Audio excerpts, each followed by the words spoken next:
네, 수업 시작하겠습니다. 네, 안녕하십니까. 2015년 지방직후급 11번 문제입니다. 첫 번째, 고의 또는 과실이 없는 질서 위반 행위는 과태료를 부과하지 아니한다. 네, 많이 나온 얘기죠. 질서 위반 행위 규제법 제7조입니다. 질서 위반 행위 규제법이 과태료 부과에 대한 일반법 만들어짐에 따라서 이 부분 고의 과실이 포함이 됐고, 정당한 이유가 있는 경우에는 그러하지 아니하다까지 기억을 해 놓으실 필요가 있겠죠. 정당한 이유가 있는 경우에는 과태료를 부과하지 않을 수 있습니다. 과태료는 행정청에 과태료 부과 처분이나 법원의 과태료 재판이 확정된 다음에 이거죠. 5년간 징수하지 아니하거나 집행하지 아니하면 시효로 인하여 소멸을 하게 된다. 네, 그렇습니다. 질서위반행위규제법, 우리가 이게 국가재정법이나 지방재정법도 소멸시효가 5년이죠. 시효, 권리 취득시효, 권리 소멸의 소멸시효 쪽이고, 소멸시효 쪽이 국가재정, 지방재정법도 5년인데 이거는 질서위반행위규제법에도 별도로 5년이라고 규정을 해놓고 있고요. 과태료 재판은 판결이 아니고 결정이고요. 결정. 네.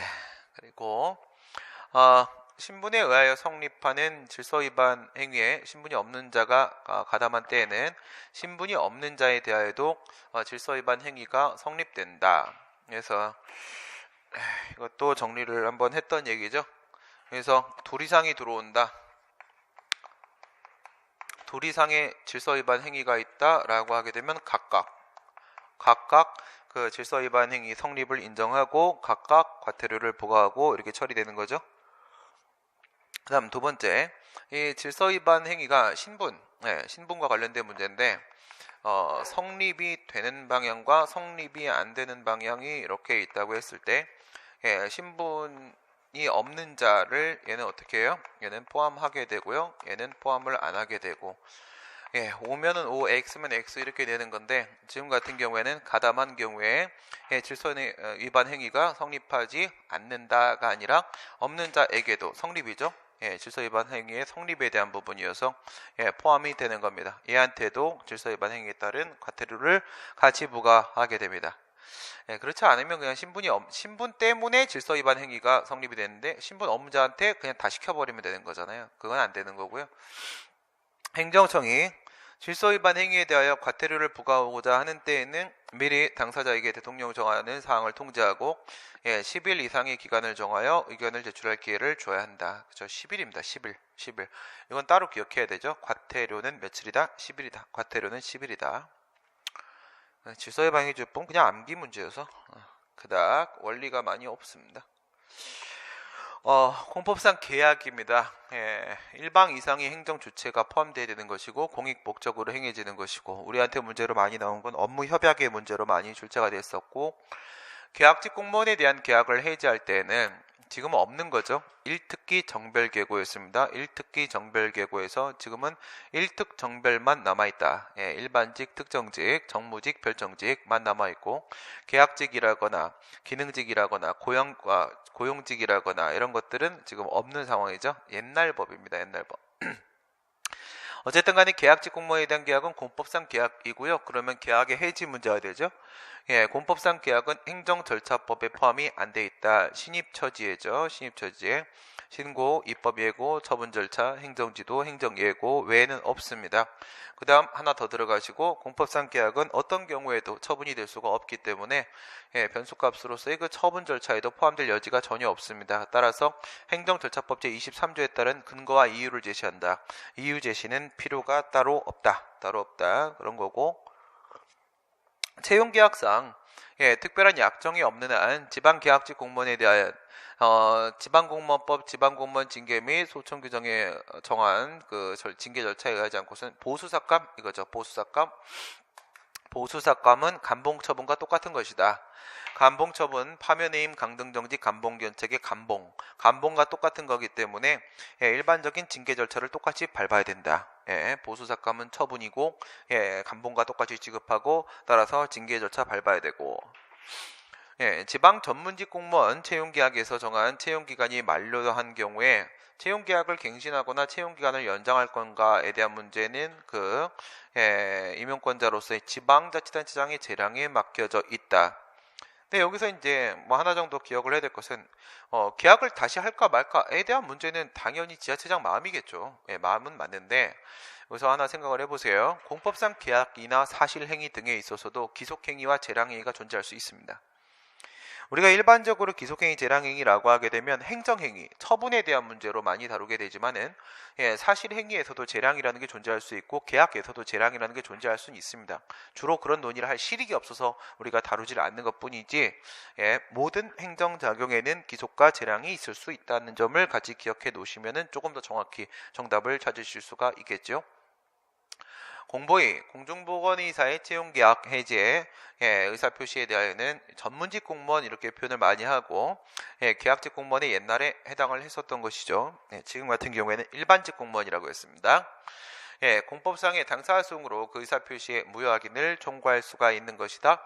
공법상 계약과 관련된 분쟁이라고 하게 되면 그것은 대등한 지위에서 행해지는 것으로서 비권력적 공법관계 문제이기 때문에 당사소송으로 불복하는 것이 당연한 것이죠. 문제 자체가 너무 수월하네.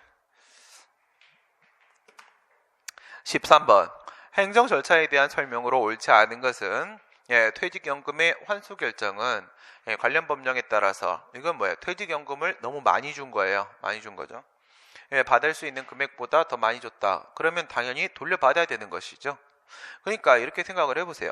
우리가 초과납부 금원 환급 청구 사건 얘기할 때 그럴 때 내가 적법한 부가처분이긴 하지만 그 부과된 금액보다 내가 너무 많이 냈을 때 반대로 내가 너무 많이 받았을 때 정해진 것보다 많이 내거나 많이 받게 되면 당연히 돌려줘야 되는 겁니다.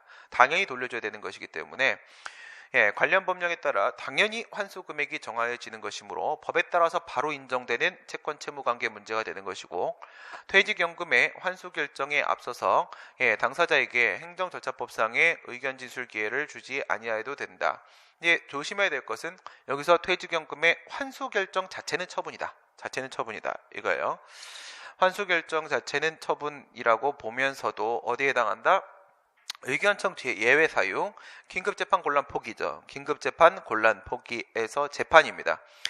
재판 등의 사유로 해서 더 이상 확정돼 있을 때, 더 이상 의견을 들어도 달라질 것이 없을 때, 그게 바로 재판 부분이죠. 재판 부분에 포함이 돼서 22조 사항입니다. 22조 사항, 21조 사항 플러스 22조 사항의 포기까지 해서 긴급재판 곤란 포기 이렇게 되는 것이죠. 당사자가 근거 규정 등을 명시하여 신청하는 인허가 등을 거부하는 처분을 함에 있어서 당사자가 그 근거를 알 수 있을 정도로 상당한 이유를 제시한 경우에는 당해 처분의 근거 및 이유를 구체적인 조항 및 내용까지 명시하지 않았다고 하더라도 그로 말미암아 그 처분이 미법한 것이 된다고 할 수는 없다. 이유제시죠. 이유제시 23조의 이유제시. 이유제시는 상대방이 충분히 납득할 수 있을 정도로 구체적으로 제시를 해주면 된다고 했고요. 거부처분 같은 경우에는 일반적인 적극적 처분보다는 그와 같은 법령상 근거, 사실상 근거에 대해서 그 민원인이 더 상대적으로 많이 알고 있죠. 많이 알고 있기 때문에 이유 제시가 완화 적용될 수가 있다라고 했습니다. 상대방이 안다라고 했죠. 당사자가 그 근거와 이유를 알 수 있을 정도면 충분하다. 이런 식으로 생각을 하게 되면 있잖아요.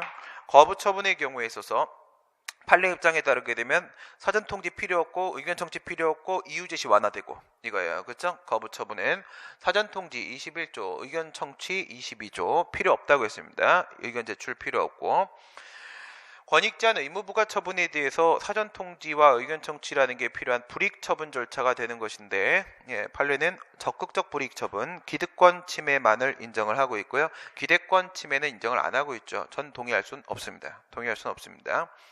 왜 그렇게 말을 하냐면 판례는 네가 지금 여기 나오는 것처럼 허가 등을 신청을 하는 과정에서 이미 행정 절차에 참여를 하였다. 이미 참여를 하였기 때문에 의견 청취 절차를 통한 두 번째 참여를 굳이 허용할 이유는 없다. 의견 청취가 필요가 없다면 사전 통지도 필요가 없다. 이런 식의 접근을 했어요.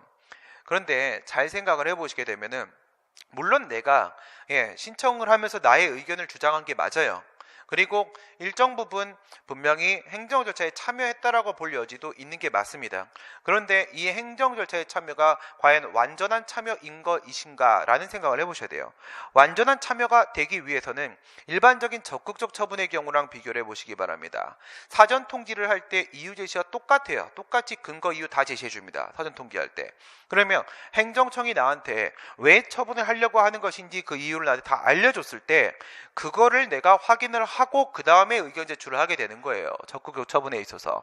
그런데 허가 등을 신청을 한다는 것은 상대방 행정청의 생각을 모르는 상태에서 내가 일방적으로 해달라고 요구하는 것밖에 없습니다. 그러니까 정보가 지금 없는 상태란 말이에요. 이것은 완전한 행정 절차에 참여라고 볼 여지가 없습니다.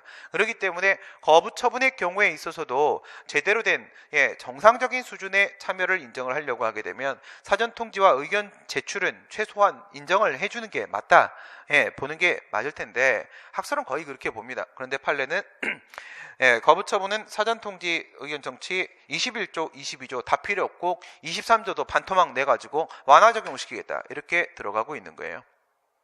이유 제시 완화 적용은 뭐 어느 정도 납득이 가긴 합니다만은 사전 통지 의견 청취 부분은 조금 다시 생각을 해볼 필요가 있는 부분이고요.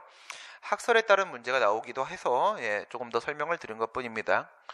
판례 쪽을 기준으로 잡으시고 신청에 대한 거부 처분은 당사자의 권익을 제한하는 처분에 해당한다고 할 수 있어서 처분의 사전 통지의 대상이 된다. 거부 처분은 안 된다고 방금 얘기했죠. 거부 처분은 21조, 22조 사망의 의견 제출의 대상이 아니라고 적용 대상이 아니라고 보고 있습니다. 고시의 방법으로 불특정 다수인을 상대로 하는 겁니다. 그러면 이거는 일반 처분이죠. 일반 처분은 당연히 고시나 공고의 방식으로 할 수밖에 없는 것이고 개별 처분, 송달 방법으로 하는 거랑 비교하시면서 의무를 부과하거나 권익을 제한하는 처분은 의무를 부과한다. 일반 하명 얘기하는 거죠. 그 다음에 권익을 제한한다. 뭐 개발 제한 구역 지정 이런 거 얘기하는 거죠. 그 처분은 행정절차법 22조 3항의 약식 청문, 의견 제출의 절차에 대상이 되는 처분이다. 불특정 다수인데 누구한테 보낼 건데 도대체 누구한테 보낼 건지 한번 말을 해봐. 왜 흥분을 하냐면 어저께 밤 수업에서 이런 게 5급 애들한테 나왔는데 이거를 사전 통지를 해줘야 된다고 모 교수님이 말씀을 하시는 거야. 내가 그래서 다 찢어버렸죠. 애들 앞에서. 이런 쓰레기 같은 답안을 봤나. 근데 논거가 없어요. 안 됩니다. 이거 어떻게 할 겁니까? 아니, 이렇게 하면 좋죠. 좋은데 이상적인 말 누가 못하냐고. 그렇게 말할 문제가 아니라 이 불가능한 상황을 어떻게 가능하게 만들 것인지에 대한 최소한 법 기술적 대안의 제시는 있어야 될 겁니다. 그래야 어느 정도 수긍을 할 수 있을 거 아니겠습니까? 그거는 학설의 문제로 나와도 제시될 수 없는 수준의 논거이기 때문에 불특정 다수인한테는 사전 통지를 할 수가 없어서 의견 제출할 수가 없습니다. 사전 통지를 못하면 어떻게 의견 제출을 시켜줄 수가 있겠습니까? 그죠? 사전 통지를 해줄 수가 없어요. 누구한테 보낼 건데? 이 문제가 있죠. 행정대집행.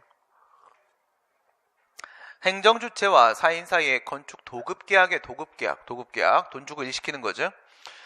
도급계약 이렇게 들어가면 순수한 사법관계, 협의 국고관계 쪽에서 인력조달행정이죠. 인력조달행정. 사인의 의무 불이행을 했다고 하더라도 지금 이게 사법상 의무 불이행이잖아요. 사법상 의무 불이행.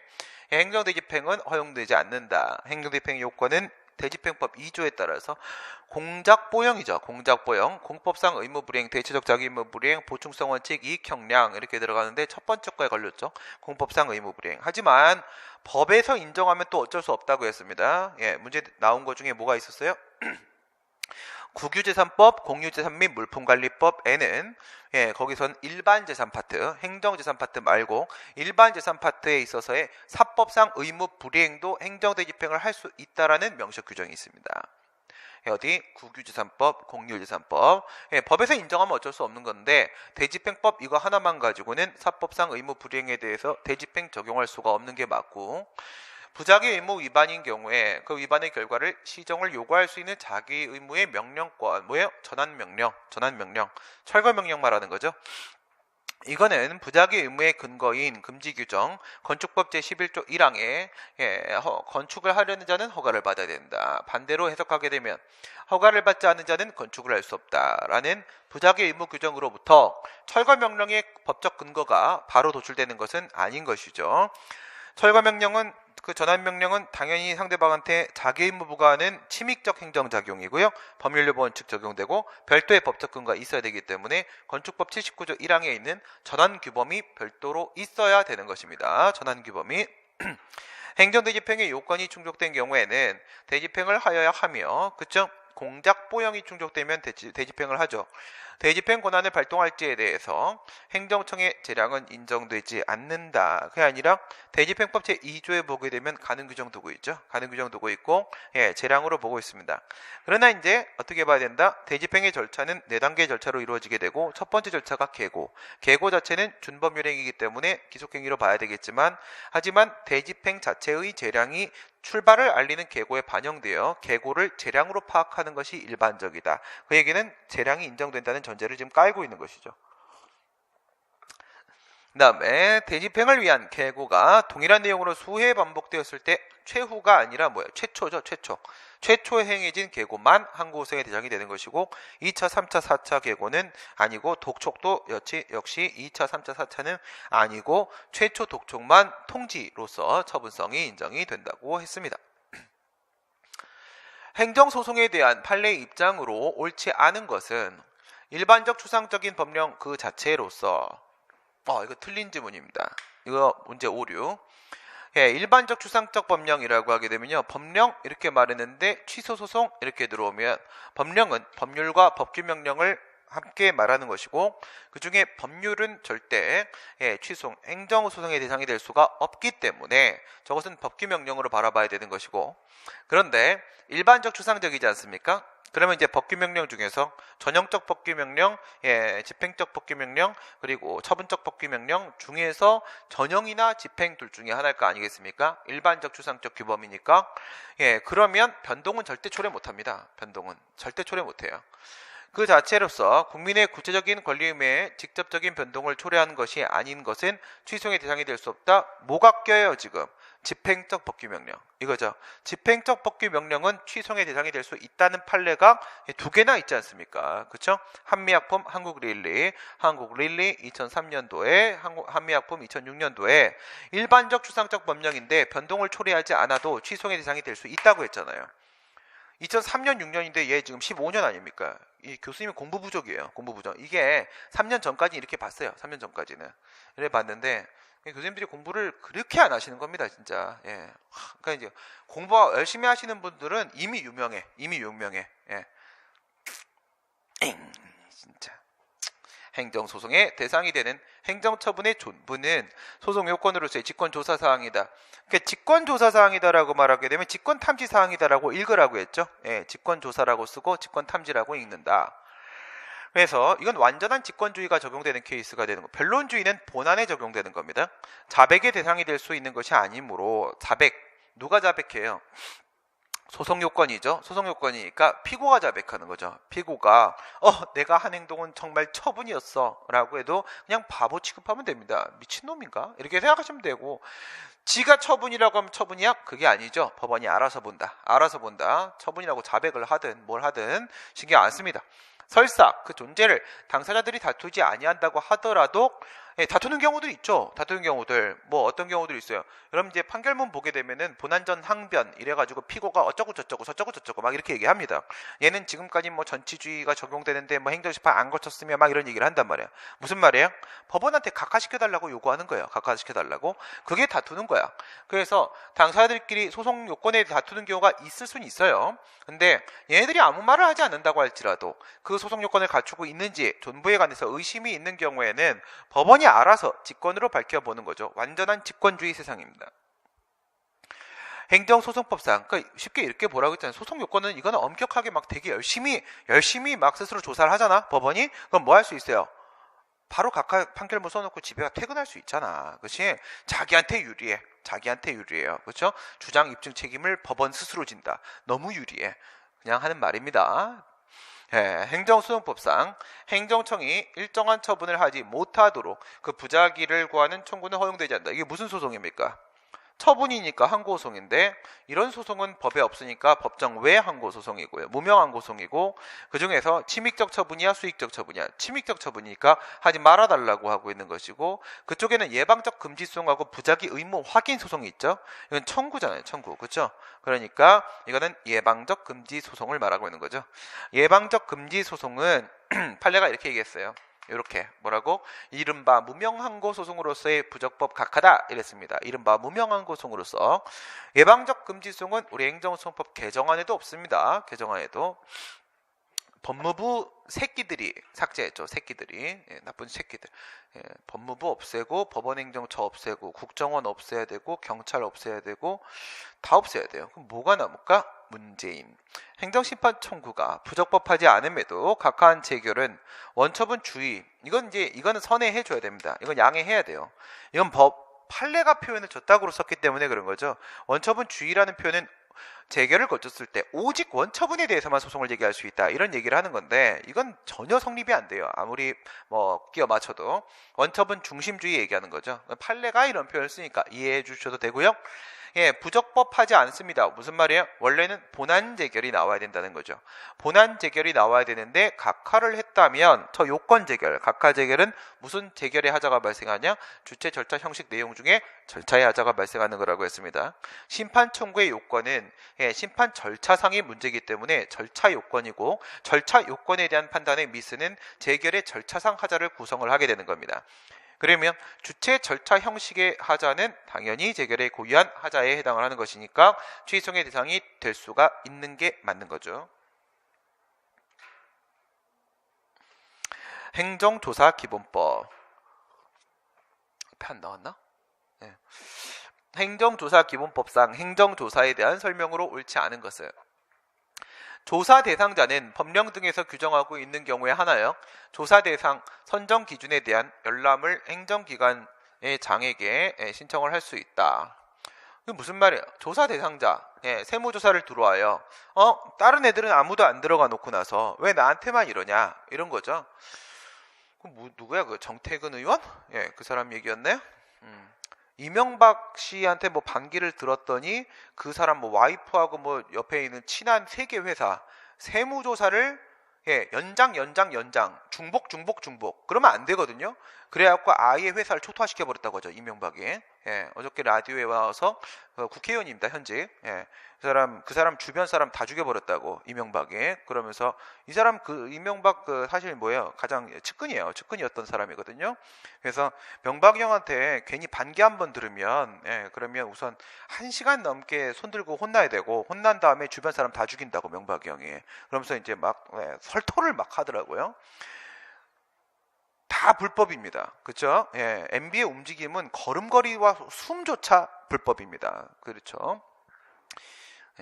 이제 이건 나는 그냥 설입니다. 내가 이렇게 이거 단정져서 얘기하면 안 되는 거기 때문에 명박이 형이 저희 학교에 들어온 것도 뒤로 들어왔다는 설이 있습니다.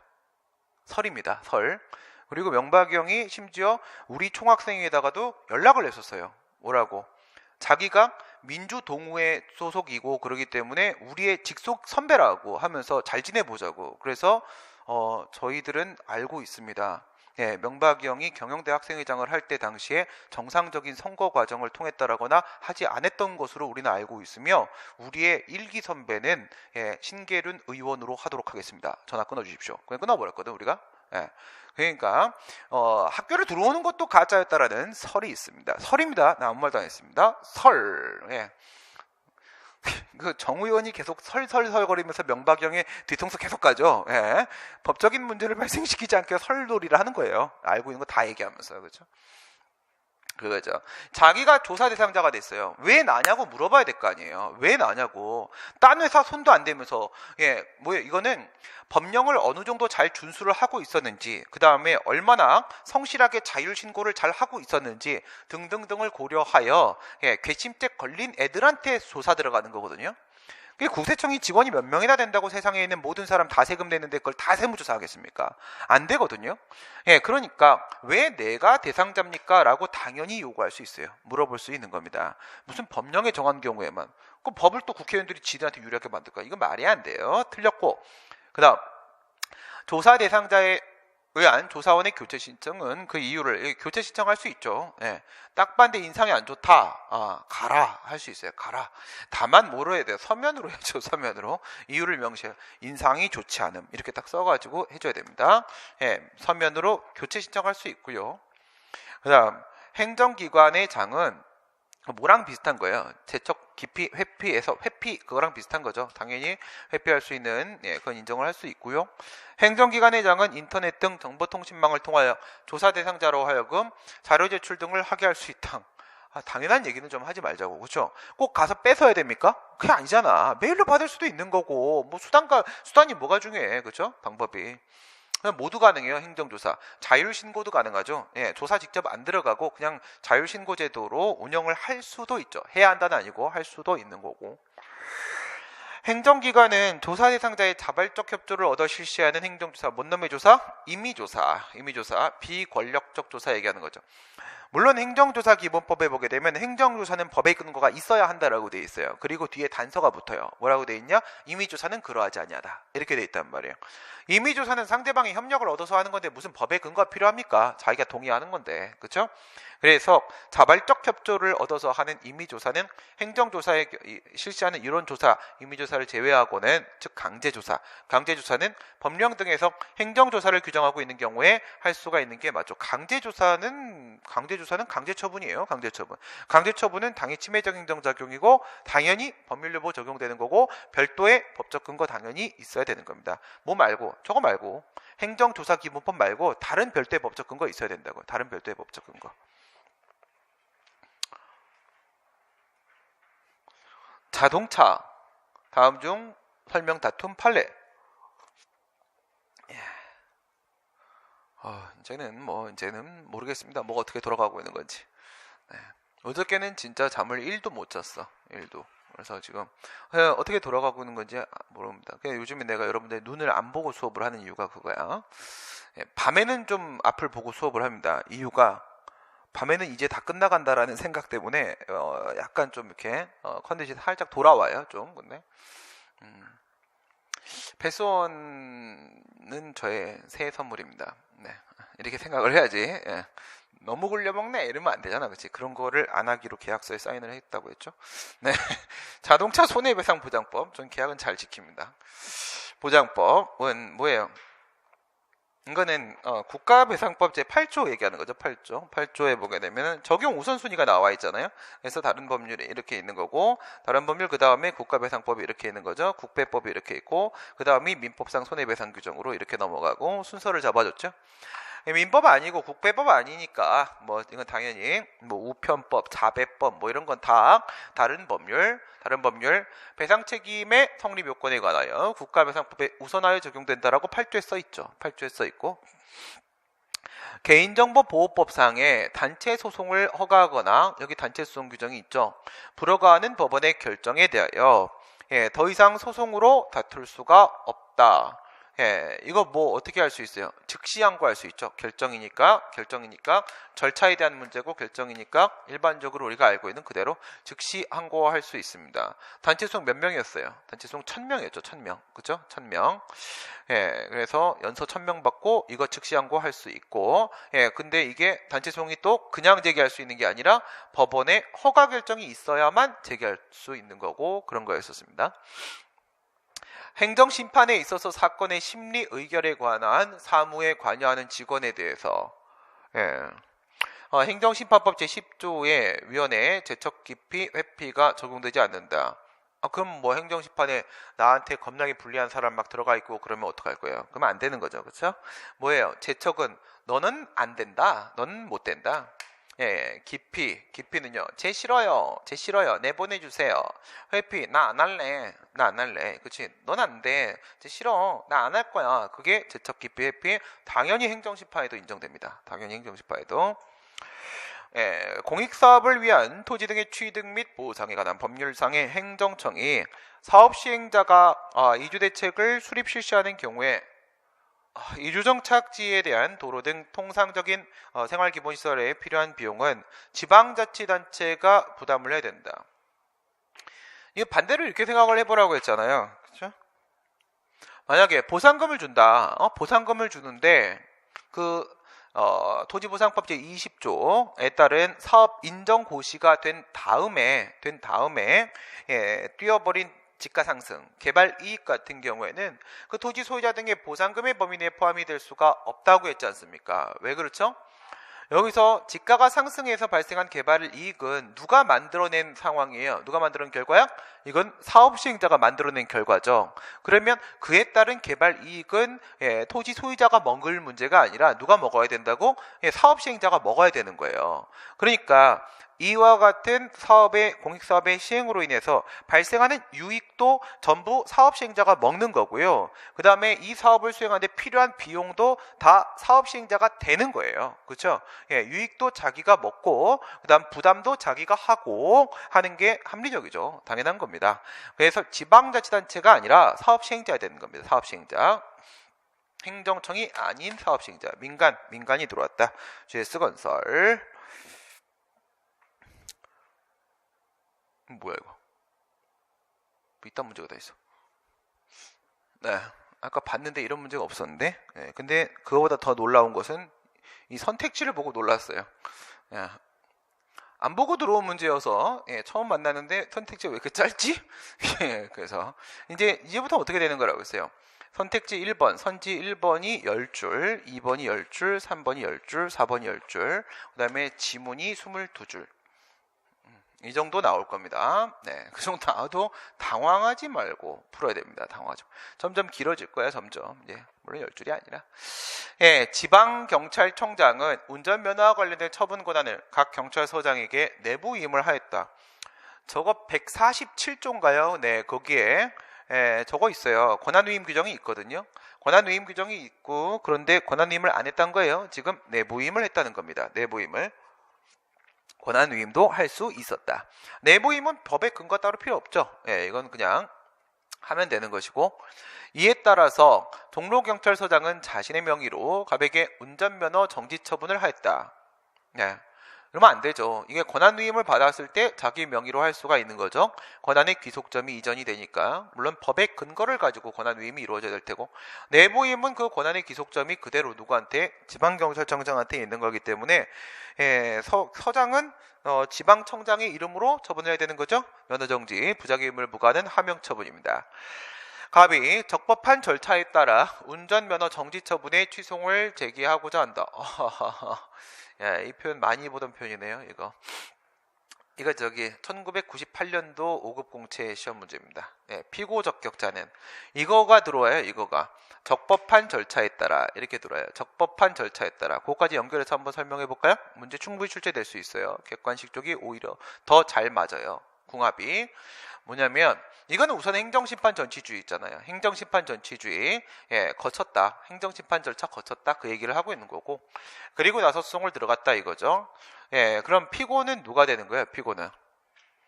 근데 적법하게 행정심판 거쳤는데 난 여기에 행정심판위원회 하나 넣어줬으면 참 좋겠는데, 그쵸? 처분에 대한 취소이면 피고가 처분청이고, 재결에 대한 취소이면 피고가 재결청이잖아요. 행정심판의 재결을 거쳤으면 재결에 대한 취소를 제기할 수 있는 가능성 여지도 남기면서 들어가줘야지. 그래야 문제다운 문제지. 그쵸? 피고 적격자는 누구냐? 그럼 자기 이름으로, 이거 지금 원처분 중심주의 적용되니까, 그쵸? 기각이 됐기 때문에 소송으로 넘어왔다라고 볼 여지가 제일 크죠?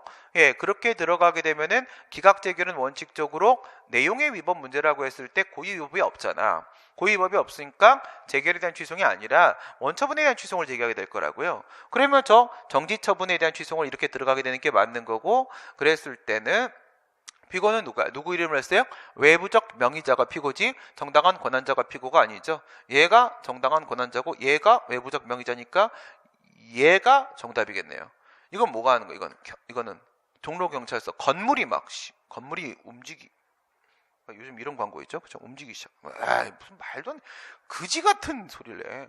깽깽이야. 그지 깽깽이야.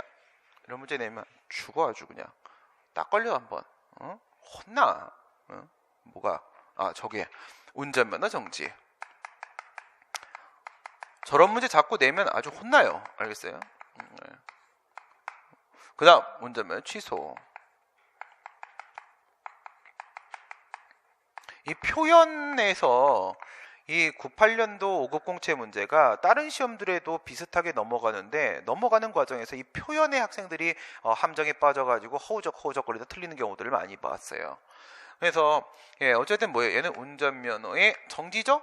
정지 기간 중 운전을 하면 안 됩니다. 부작위 의무 부과되죠. 정지 기간의 범위 내에서의 면허 취소입니다. 기간의 범위 내에서의 면허, 운전면허 정지, 영업 정지 이런 건 뭐라고 했어요? 부관부 행정행위로 해석을 합니다. 보통 위에 종기가 붙어 있고 밑에는 취소 이런 식으로 해석을 하거든. 이건 운전면허 취소 이렇게 되어 있지 않습니까? 이렇게 들어갔을 때 이 앞에 있는 여기에다가 뭐를 할 수가 없다? 불가증력이 발생했다. 이런 단서가 깔려요.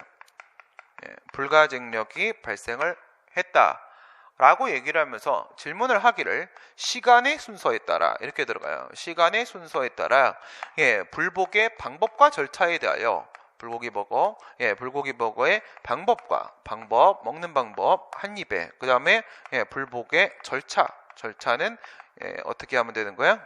이거는 비닐을 깐 후에 전자레인지에 30초 이렇게 하는 거죠.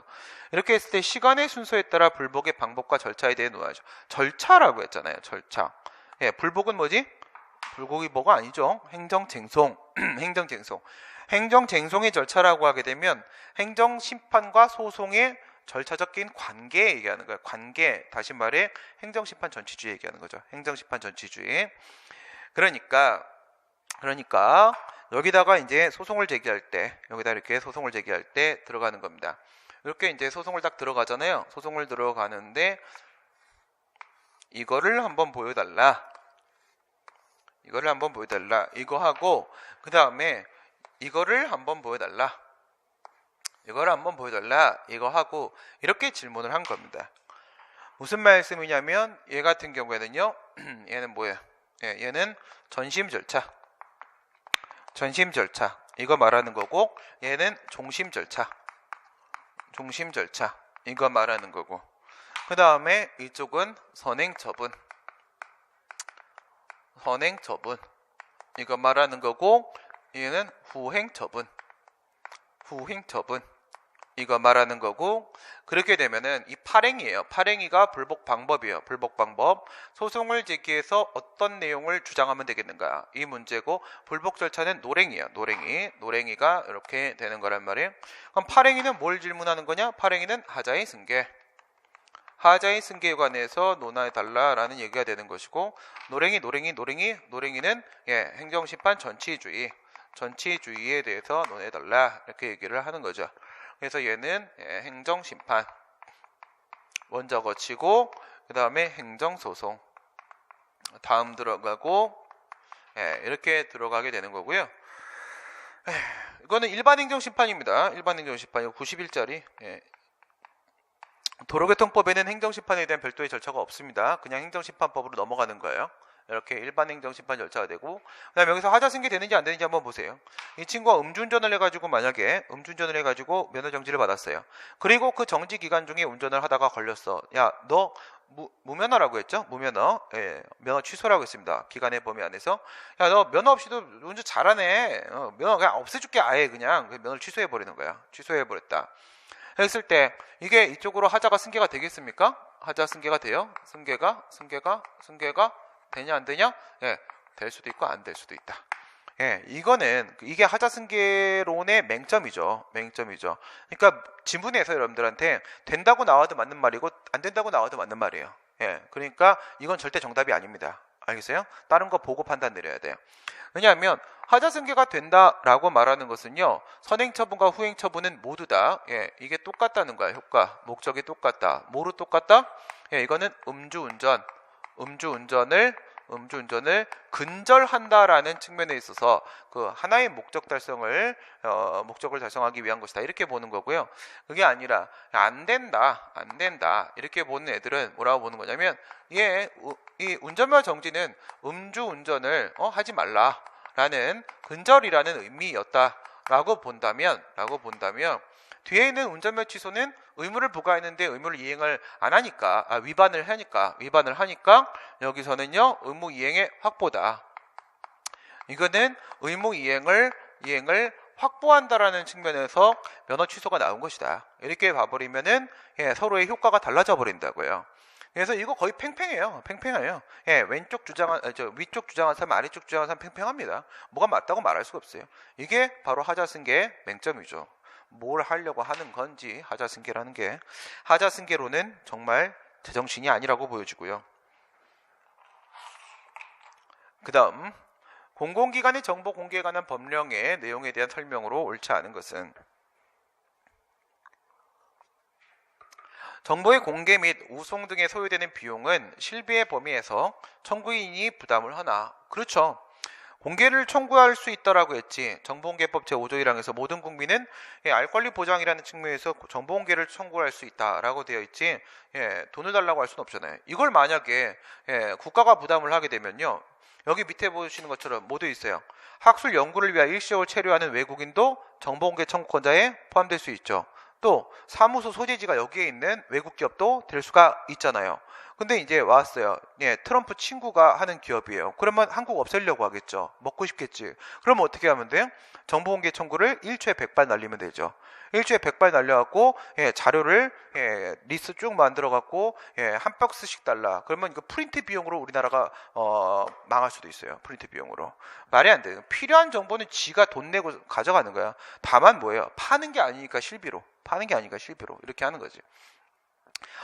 공개를 청구하는 정보의 사용 목적이 공공복리의 유지 증진을 위해서 필요하다고 인정할 때는 자기의 사익을 위해서 가져가는 거 아니니까 그럴 땐 좀 감면시켜 줄 수도 있고, 뭐 당연한 얘기입니다.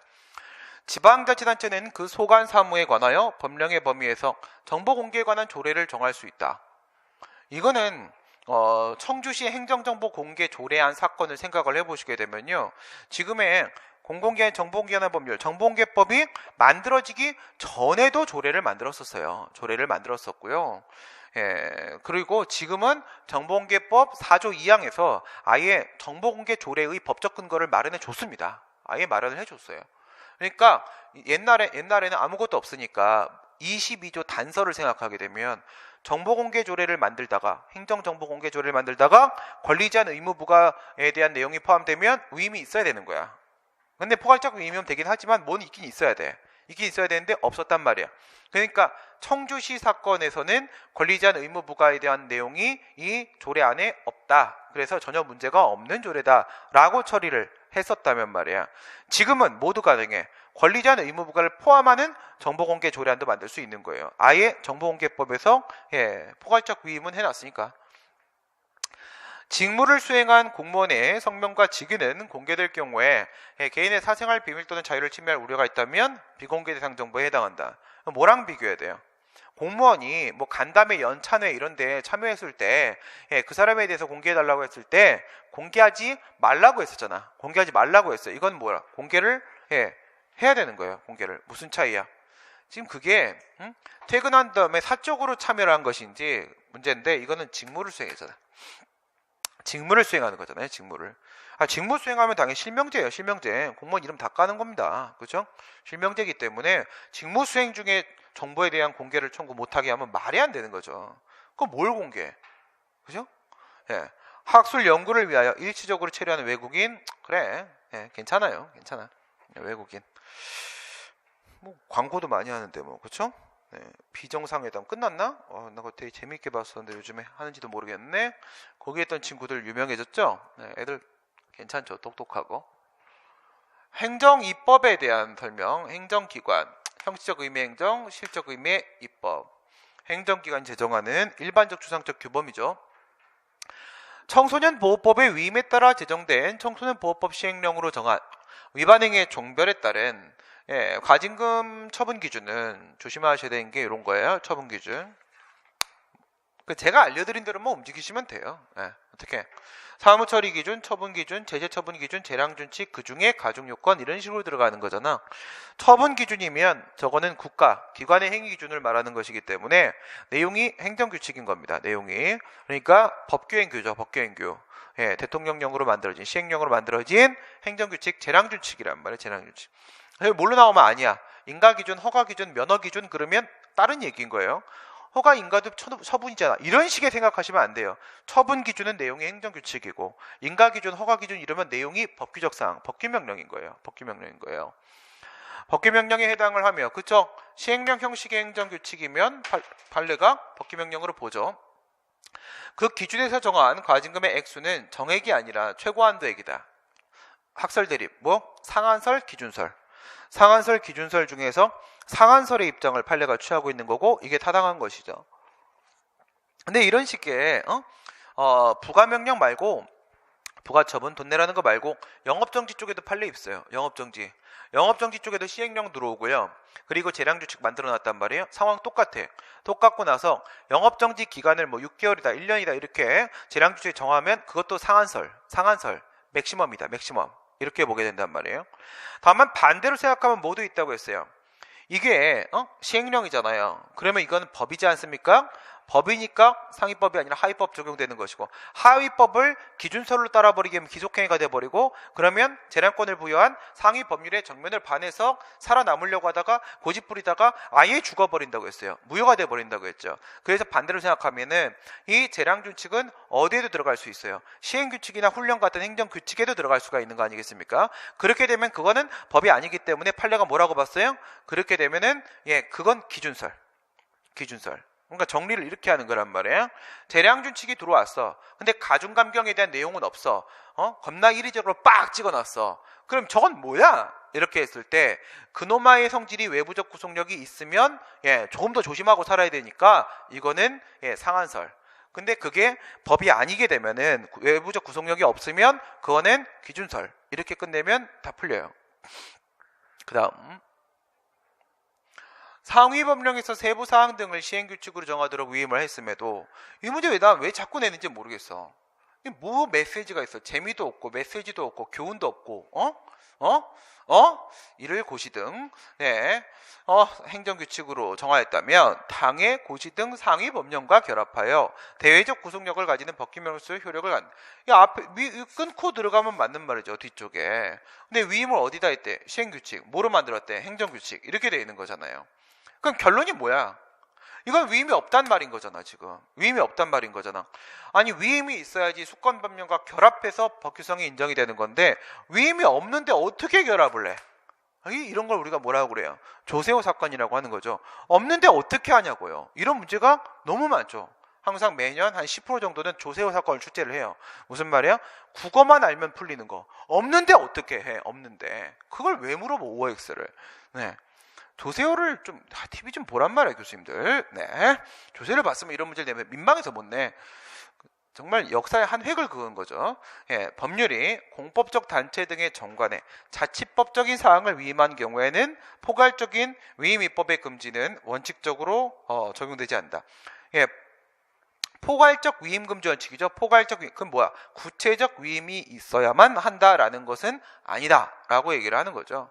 자치적 사항이에요. 자치적 사항. 공법적 단체, 정관 이거 물어보면 돼. 조례 이런 식으로 봐도 다 똑같아지는 거야. 자치조례. 자치사무에 대한 조례를 만들어. 자치사무에 대해서. 그럼 뭐만 있으면 돼요?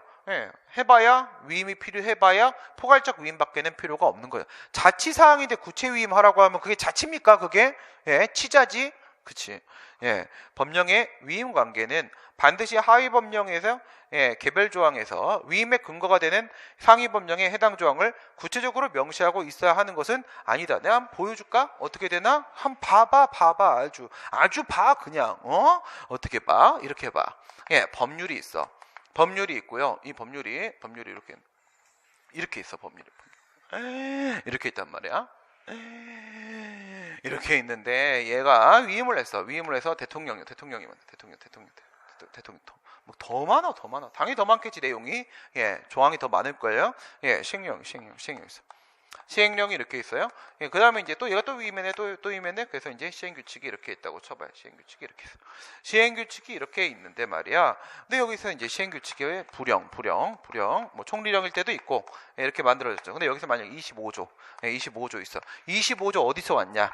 근데 이 내용이 담고 있는 걸 보니까 여기에 내용도 좀 담고 있고 여기 내용도 좀 담고 있고 여기 내용도 그 다음에 여기 내용 뿐만 아니라 여기에서 이렇게 내려오는 경우들 내용들이 있거든요. 이렇게 해서 내용을 담고 이렇게 내용을 담고 이렇게 나오다 보면 어떤 일이 발생하냐면 죽어요. 그죠? 지금 초토화당한 거야. 그치? 아니 이렇게 돼 있어요 실제 법이. 법이 법률에 있는 내용 중에서 뭐 일반적으로 위임을 할 때 시행령 시행규칙이라고 하는 거란 말이야. 그럼 여기에 있는 내용 중에 얘가 반영하고 있는 것들이 엄청 많아요. 반영하고 있는 것들이. 그러면 이 법 몇 점 이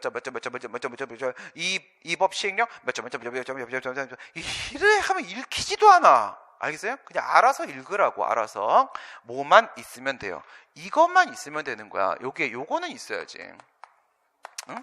여기서 이런 내용들을 하위법에다가 위임을 한다. 여기서 이렇게 요 부분 표시해 주면 밑에 읽으면서 위에서 내려온 것들이 지금 이런 식으로 믹싱이 돼 있구나 라고 하는 거지. 여기다 이걸 다 쓰면 그게 이상하잖아. 그치? 아니, 이걸 보면서 뭐가 느껴지는지 알아요? 만약에 이제 직원이 이제 사원인데 이제 입사를 했어. 입사를 했는데 위에서부터 대표부터 이제 계속 하달이 내려온 거야. 오다가 쭈쭈쭈쭈쭈쭈쭈 내려왔어요. 여기서 이제 회의도 막 거쳤겠지 중간에. 그러면 이제 너 왜 이거 하는데? 그러면 누구누구 대표님과 누구누구의 뭐 누구누구에 따라서 지금 이 일을 하고 있습니다. 이렇게 말해야 되냐고. 그럴 거 없잖아. 그치? 무슨 소리 하는 거야? 그치? 그래서 뭐라고요? 반대로 위쪽에서는 위임 규정이 반드시 있어야 된다. 밑에 쪽에서는 굳이 받을 필요 없다. 받는 규정을 따로 만들 필요는 없다. 이건 뭐 너무 많이 나왔던 문제죠. 그렇죠? 여기까지 해가지고 2015년도 지방지 구금 지방도 끝내버리도록 하겠습니다. 수고들 많으셨습니다. 고생하셨습니다.